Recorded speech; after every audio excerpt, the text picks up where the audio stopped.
South Korea की economic growth एक बहुत ही इंटरेस्टिंग स्टोरी है।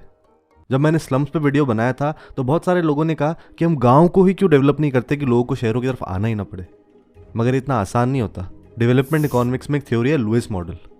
ये लुईस मॉडल का ग्राफ है जो मुझे पता है आपको कोई इंटरेस्ट नहीं है समझने में, पर आसान शब्दों में कि एक डेवलपिंग कंट्री में दो सेक्टर्स होते हैं, इंडस्ट्रियल सेक्टर और एक एग्रीकल्चर सेक्टर। इंडस्ट्रियल सेक्टर जहाँ लेबर को हायर करते हैं फैक्ट्रीज में, माइंस में, मैन्युफैक्चरिंग में काम करने के लिए, और एग्रीकल्चर जहाँ तनख्वाह कम मिलती है, जितनी ज़रूरत है उससे बहुत ज़्यादा लोग हैं काम करने के लिए। अब क्योंकि काम करने वाले ज़्यादा हैं, काम कम है, तो उसे डिसगाइज्ड अनएम्प्लॉयमेंट बोलते हैं, छुपी हुई अनएम्प्लॉयमेंट। लुईस मॉडल कहता है कि जब ये एक्स्ट्रा लेबर जो एग्रीकल्चर में है, जब वो इंडस्ट्रियल सेक्टर में आएगा तो इस इंडस्ट्रियल सेक्टर का आउटपुट बढ़ेगा और इकोनॉमी ग्रो करेगी। मुझे पता है ये सब थोड़ा बोरिंग है, मगर पॉइंट ये है कोरियन पेनिनसुला। ऊपर नॉर्थ कोरिया और नीचे साउथ कोरिया, और ये है कोरियन पेनिनसुला रात में। कोरिया और इंडिया को लगभग साथ में आज़ादी मिली थी, पर उनकी ग्रोथ में बहुत ज़्यादा डिफरेंस है। And this is Korea, a peaceful land once, with lakes and villages and mountains where the rice grew. 1945 तक कोरिया पे जापान का रूल था, पर वर्ल्ड वॉर में हारने के बाद जापान को कोरिया छोड़ना पड़ा। अब ये वो टाइम था जब अमेरिका और यूएसएसआर के बीच कोल्ड वॉर जस्ट स्टार्ट ही हुई थी। दोनों कंट्रीज चाहते थे कि उनका और उनकी आइडियोलॉजी का इन्फ्लुएंस और कंट्रोल हो पूरी दुनिया पे, और दोनों को बर्दाश्त नहीं था कि कोरिया में इकलौती कंट्री का प्रेजेंस हो। तो कोरिया को भी दो हिस्सों में बांट दिया, एक तरफ कम्युनिस्ट यूएसएसआर का इन्फ्लुएंस और एक तरफ अमेरिका का। कुछ सालों तक साउथ कोरिया पर यूएस मिलिट्री की गवर्नमेंट थी, पर ना उनको कोरियन कल्चर की समझ थी, ना भाषा का ज्ञान। तो हर बार की तरह साउथ कोरिया को अपना देश देके चले गए। पर नॉर्थ कोरियन लीडरशिप और उनके चाइनीज बैकर्स ने साउथ कोरिया पे हमला कर दिया। अब मिलिट्री सेंस से देखो तो एक छोटा सा देश यूएसए के लिए कोई इंपॉर्टेंट नहीं था, पर अमेरिकन्स अगर अपने एलाई को ऐसे छोड़ देते तो उनकी बाकी एलाइज उन पर कॉन्फिडेंस लूज कर देते। तो इधर से अमेरिका यूनाइटेड नेशंस की फोर्स लेके आ गए। 3 साल तक ये वॉर चली। अब इसको ऐसे देखो, जब कोरिया को नॉर्थ और साउथ कोरिया में बांटा गया तो नेचुरल रिसोर्सेज सब नॉर्थ कोरिया के पास थे, साउथ कोरिया के पास कुछ नहीं।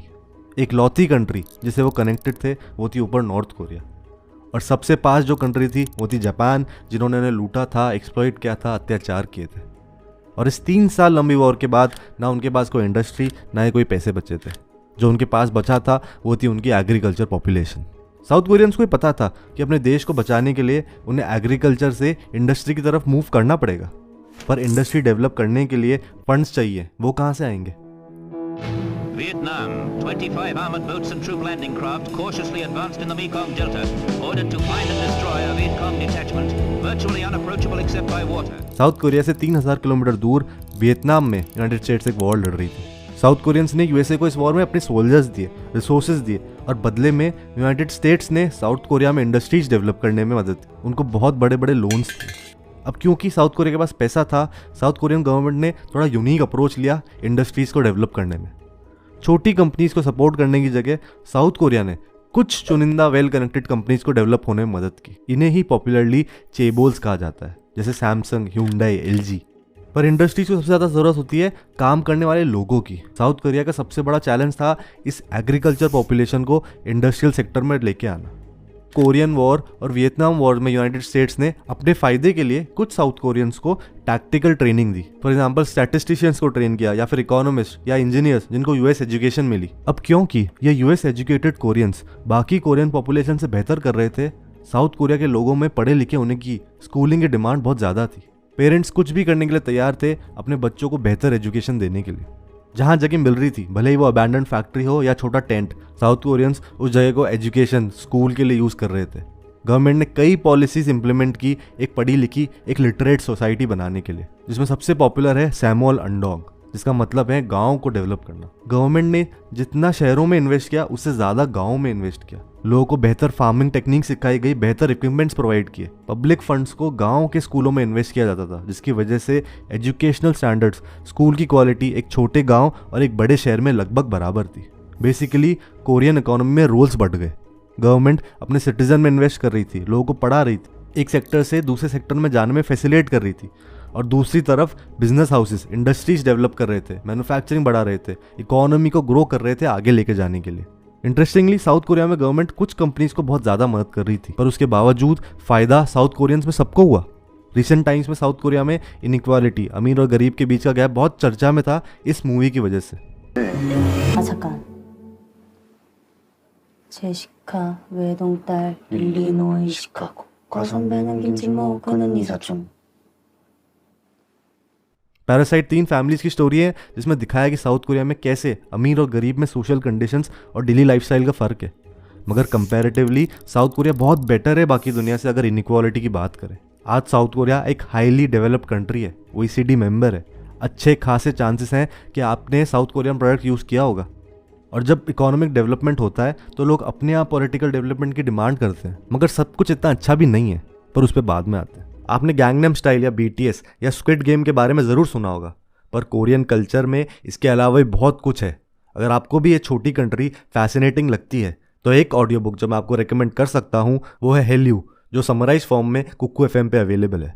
इस ऑडियो बुक में कोरिया के कल्चर को कवर किया है, उनकी मूवीज़, उनका खाना, इंडिया के साथ कोरिया के रिलेशंस। इसके अलावा कुकू FM पे आपको और भी दूसरी ऑडियो बुक्स मिल सकती हैं, वो भी रीजनल लैंग्वेजेस में।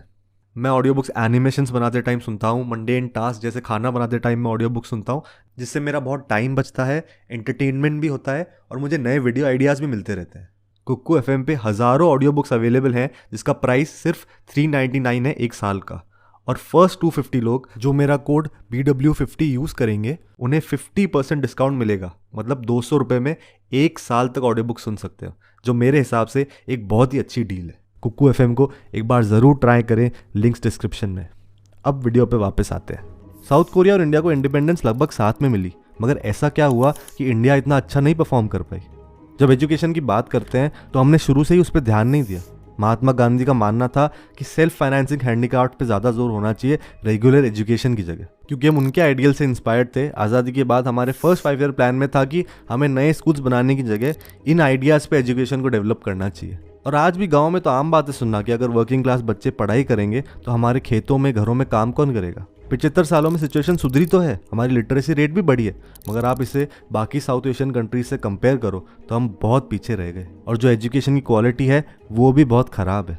एक लार्ज स्केल सर्वे में पता चला 5वीं क्लास के बच्चे 2nd क्लास के लेवल का टेक्स्ट नहीं पढ़ सकते और 75% मैथ्स के सिंपल सवाल सॉल्व नहीं कर सकते।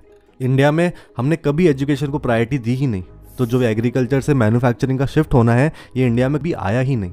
इनफैक्ट अब इंडिया में तो उल्टा हो रहा है। ये CMIE के डेटा पे बेस्ड एम्प्लॉयमेंट नंबर्स हैं, कौन से सेक्टर में लोग काम करते हैं। अगर आप देखो तो 2016 के बाद से कंस्ट्रक्शन और मैन्युफैक्चरिंग में लोग कम हो रहे हैं और एग्रीकल्चर में बढ़ रहे हैं। और यही इंडिया में डिस्गाइज अनएम्प्लॉयमेंट है, छुपी हुई अनएम्प्लॉयमेंट है।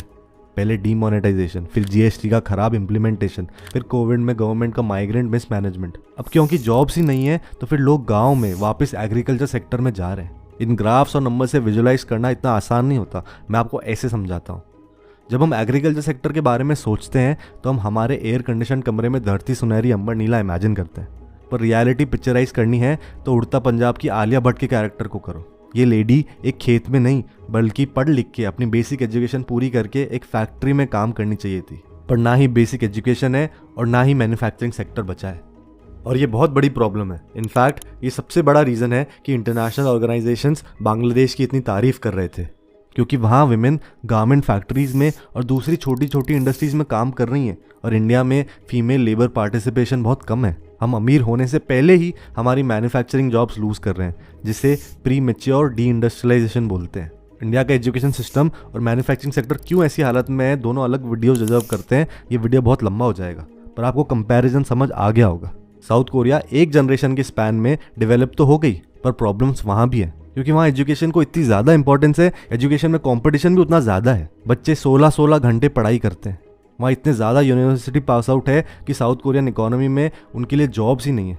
और मैन्युफैक्चरिंग और इंडस्ट्रियल सेक्टर में जॉब्स हैं, पर यूनिवर्सिटी ग्रेजुएट्स इसे अपने से छोटा काम समझते हैं, तो वे करना नहीं चाहते, जिसकी वजह से वहाँ सुइसाइड्स दुनिया में लगभग सबसे ज़्यादा है। इनफैक्ट वहाँ प्रॉब्लम इतनी बड़ी है कि वहाँ पे अलग से एक पुलिस डिपार्टमेंट है इन सुसाइड्स को रोकने के लिए। साउथ कोरिया ने अपने अमीर देश बनने वाला सपना आज पूरा कर लिया है, पर अब उन्हें एक ऐसा देश बनाना है जहाँ यंग पॉपुलेशन ग्रो करे, जहाँ बुजुर्गों के लिए रिटायरमेंट के बाद एक सेफ्टी नेट हो, जहाँ छोटी कंपनीज भी बिजनेस कर सके, सिर्फ कुछ बड़े चेबोल्स नहीं। अगर वो ये कर पाते हैं तो ये इनक्रेडिबल देश ऐसे ही ग्रो करता रहेगा।